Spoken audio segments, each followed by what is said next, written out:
Good morning my dear friends and my dear students.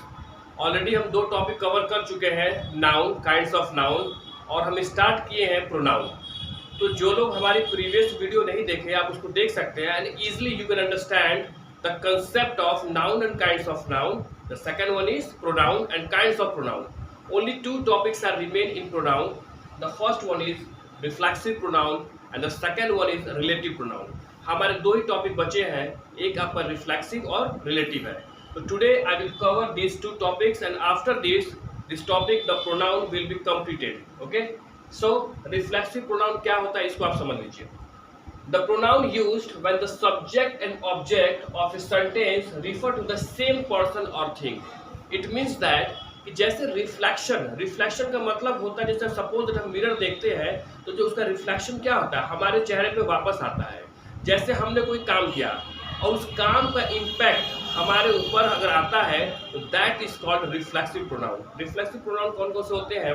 जैसे ही से बना हुआ है हिमसेल्फ, शी से बना है हर सेल्फ, इट से बना है इट सेल्फ, आई से बना है माई सेल्फ, वी से बना है आवर सेल्फ, यू से बना है योर सेल्फ और दे से बना है देम सेल्फ। तो these are called reflexive pronoun.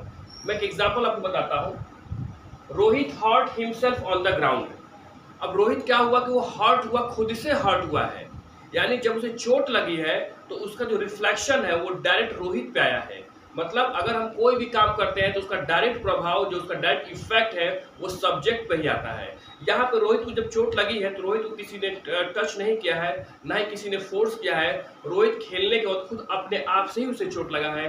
That is called reflexive pronoun. The second example is she looked at herself in the mirror. इसका मतलब उसने खुद को मिरर में देखा।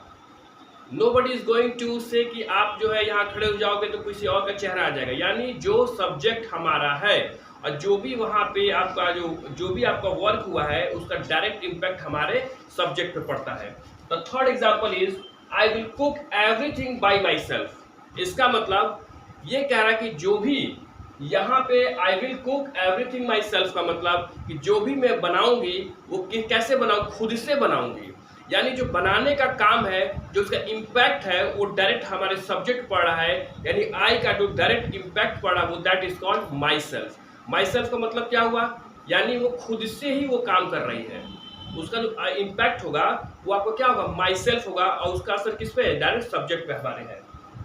The next one is you should be ashamed of your self. It means that कि जैसे अगर किसी ने कोई गलती कर दी, अब उस गलती का इम्पैक्ट क्या होता है? अब कोई ये नहीं कहता कि आपको शर्म आनी चाहिए, अब उसको खुद में क्या है कि अपने आप को शर्म आ रही है।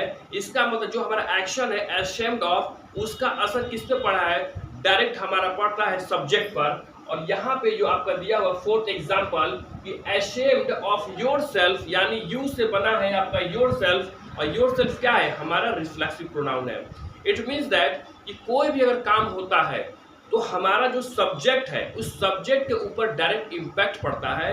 अगर हम कोई भी काम करते हैं, कोई भी हमारा वर्ब है, वर्ब से आप जैसे मान लीजिए आपका वर्ब है, वर्ब में इसमें कोई भी काम हुआ तो उस वर्ब से ये पता चल जाता है कि अगर कोई काम हुआ है तो रिफ्लेक्सिव प्रोनाउन का मतलब ये है कि डायरेक्ट उसका इम्पैक्ट सब्जेक्ट पे पड़ना चाहिए। और अगर सब्जेक्ट पे, अगर आपके सब्जेक्ट पर डायरेक्ट उसका इफेक्ट है, that is called reflexive pronoun. I hope कि आपको ये समझ में आ गया है। Now I am going to discuss about the next topic is relative pronoun। अब relative pronoun क्या होता है?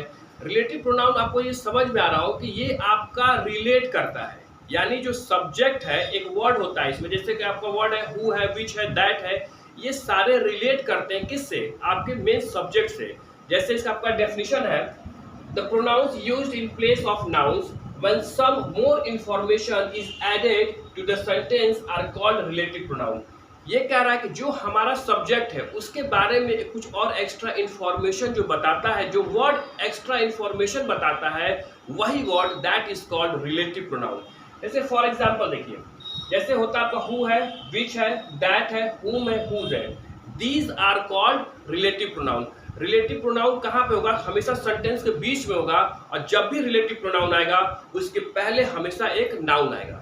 Is it clear?